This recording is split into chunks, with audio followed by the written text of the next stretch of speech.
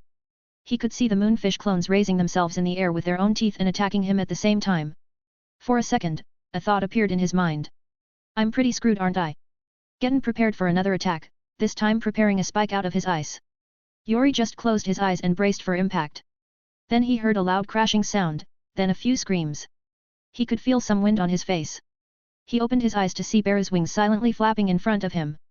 He saw the giant ice spike had hit Bear on the torso, only to crack completely in all places.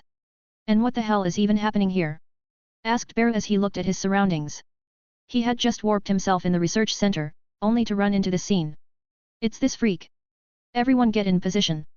Shouted one of the villain clones when seeing Beru. They had somewhat rehearsed for a plan, just in case he appeared. Instantly all of the teeth holding Yori up were cracked completely. He was going to fall on the ground, but Beru caught him by the collar and placed him down instead. The scientist panted as he touched the ground. Damn! I regret not training beforehand. He said as he looked at the surrounding villains. They seemed to have taken some sort of cohesive battle formation. The ones that were more endurant were at the front, while the ranged fighters raised ice platforms to shoot from afar. They took the Nomus. Don't let them get away. Bear's eyes widened as he heard what Yori told him. Then, his eyes narrowed, he looked at the hundreds of villains surrounding him with spite. He warped Yori away to a hospital somewhere in Tokyo, then he turned around to see a large pillar of ice approaching him. He didn't even bother responding to the attack. As soon as the glacier hit him, he just used impact recoil and it shattered, much like the previous spike that he had blocked. Underscore underscore underscore underscore underscore underscore underscore underscore underscore underscore POV Getten underscore underscore underscore underscore underscore underscore underscore underscore underscore underscore. This man. Why must he stand in front of me right now? I was so close to proving myself. That scientist turned out to be much weaker than expected though. No, that's just because these clones keep interfering with my fight. I guess this works too though. I'll pay him back for defeating my clones. I'll show him that my meta ability is second to none. Underscore underscore underscore underscore underscore underscore underscore underscore underscore underscore POV Bear underscore underscore underscore underscore underscore underscore underscore underscore underscore underscore. Really? What the hell is even this? Why does everyone suddenly care about the Nomus? Is this really so important that they'd orchestrate this large an attack? I mean, I guess they are basically stronger than most regular quirk users. But if being able to order them was so simple then Yori would have just commanded them to fight the clones. I guess the one that orchestrated the attack has a way to control them? I can't be sure. I should take out the villains in this building for now. I can still sense survivors inside it. If there were casualties even after I arrived at the scene that would be quite regretful. So. How do you dogs want to die? He asked while looking at the clones. None of them made the first move. Unfortunately for them, Bear didn't have any will to stop and chat with them.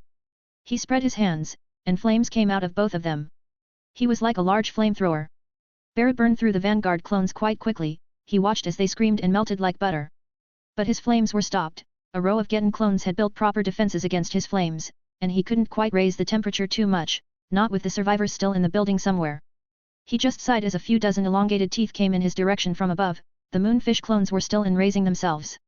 And, accompanying them, a few Getten clones tried to encase him from the side, while Dabby clones attacked him with fire from the other. He just stomped on the ground, the pressure created by his stomp broke the ice and the teeth approaching him. It also briefly dispersed the flames, just enough time for Bear to jump in the air and send a punch towards the moonfish clones. That single punch crushed the clones into the wall, breaking all of their teeth and turning them into mush.